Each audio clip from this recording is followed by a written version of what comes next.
നമസ്കാരം. ഞാൻ ഇന്നലെ കുറേ ഇന്ത്യൻ നോട്ടുകളുടെയൊക്കെ ഒരു വീഡിയോ ചെയ്ത് പറഞ്ഞിരുന്നു. ഇത് എത്ര വർഷം ഇരുന്നാലും ഇതിങ്ങനെ തന്നെ ഇരിക്കും, ഇതിന് പ്രത്യേകിച്ച് മൂല്യമൊന്നും വരില്ല എന്ന് പറഞ്ഞു. അപ്പോൾ ഒന്ന് രണ്ട് പേര് എനിക്ക് വാട്സപ്പിൽ എൻ്റെ നമ്പർ അറിയാവുന്നവർ മെസ്സേജ് ഇട്ടിട്ട് ചോദിച്ചു, മൂല്യം വരുന്ന നോട്ടുകൾ ഏതായിരിക്കും, അതെങ്ങനെ അറിയാൻ പറ്റുമെന്ന്. ഫോർ എക്സാമ്പിൾ, നിങ്ങൾ ഈ കാണുന്ന നോട്ടുകൾ നിങ്ങൾ സാധാരണഗതിയിൽ കാണാൻ സാധ്യതയില്ലാത്ത നോട്ടുകളാണ്. ഇതൊരു ഇവൻറ്റ് നോട്ടാണ്. ഒരു പ്രത്യേക ഇവൻറ്റ് സമയത്ത് ആ ഒരു ഇവൻറ്റിൻ്റെ ആ ഒരു പർട്ടിക്കുലർ ടൈമിൽ മാത്രം ഉപയോഗിക്കാൻ ഇറക്കിയ കറൻസികളാണ്. ഇതൊരു ലീഗൽ ടെൻഡറായിട്ട് ആ ഒരു ഏരിയയിൽ മാത്രമാണ് ഉപയോഗിച്ചിരുന്നത്. നിങ്ങൾക്കതിലെ ഇയർ കാണാൻ സാധിക്കും. 1991 ഇറക്കിയാണ്. 27 ജൂലൈ മുതൽ 4 ഓഗസ്റ്റ് വരെ മാത്രം വാലിഡിറ്റി ഉണ്ടായിരുന്ന ഒരു കറൻസിയാണിത്. ഇത് ഒളിമ്പിക്സിനോടനുബന്ധിച്ച് നടന്ന ഒരു ഇവൻറ്റിൽ ലാത്വിയ എന്ന രാജ്യത്ത് പുറത്തിറക്കിയ ഒരു കറൻസിയാണ്. ഒരു ലോക്കൽ റീജിയണൽ കറൻസിയാണ്. ആ ഒരു റീജിയണൽ മാത്രം ഉപയോഗിക്കാൻ വേണ്ടി ഇറക്കിയ കറൻസിയാണ്. ഇത്തരം കറൻസികൾ നമുക്ക് പിന്നീട് കിട്ടാൻ സാധ്യതയില്ല. കാരണം ആ ഒരു ഈവൻറ്റിൽ വരുന്ന ആളുകൾ ഇതൊരു സുവനീറായിട്ട് എടുത്തു വെക്കാം, അല്ലെങ്കിൽ ഈവൻറ്റ് കഴിഞ്ഞിട്ട് ബാക്കിയുള്ള നോട്ടുകൾ നശിപ്പിച്ചിട്ടുണ്ടാവും.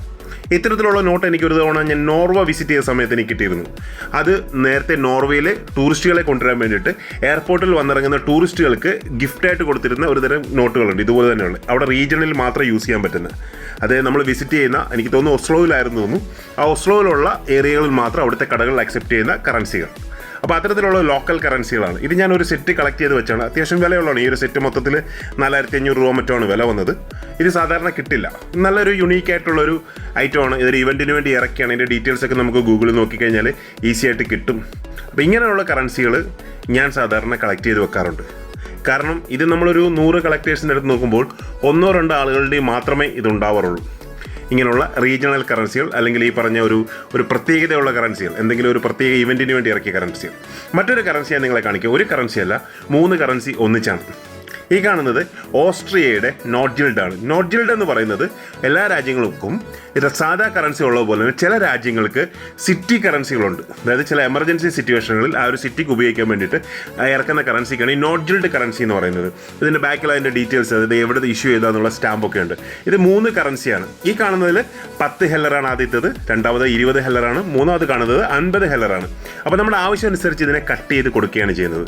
അപ്പോൾ ഇതൊരു യുണീക്ക് കറൻസിയാണ്. ഇത് എൻ്റെ കളക്ഷനുള്ളതാണ്. ഈ കാണുന്നത് ഞാൻ നേരത്തെ വീഡിയോ ചെയ്തിട്ടുണ്ട്.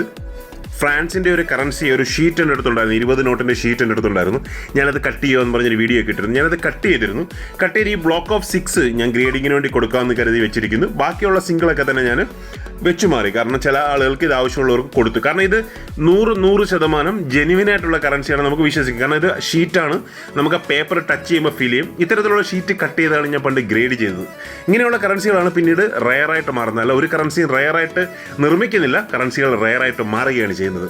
വീഡിയോ കണ്ട എല്ലാവർക്കും ഒരുപാട് നന്ദി. Keep watching. Thank you very much.